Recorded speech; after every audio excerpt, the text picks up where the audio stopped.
Welcome to the Banker Lamp. Please enjoy the video. You start by measuring exactly what you need to protect: position size, time horizon, and sensitivity to price moves.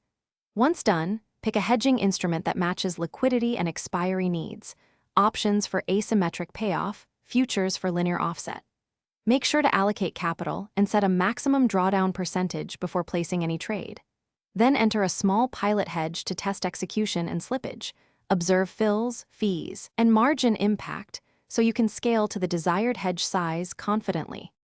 You calculate the required hedge ratio, use delta for options, beta for equities, or notional parity for futures, so the protection aligns with exposure.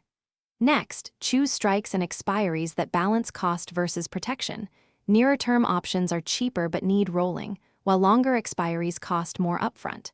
Make sure to size the hedge for partial coverage if cost prohibitive, then layer orders to manage market impact.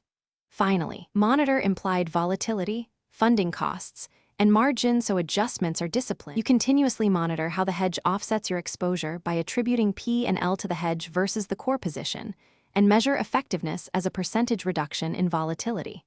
Once price or time thresholds are met, rebalance by trimming or adding hedge size, or exit when the core risk has passed.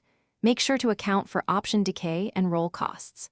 If correlations break or liquidity dries up, implement the troubleshooting tip: reduce size, widen strikes, or temporarily use cash offsets to prevent forced liquidations. Thanks for watching. If this was helpful, leave a like and consider subscribing. See you next time.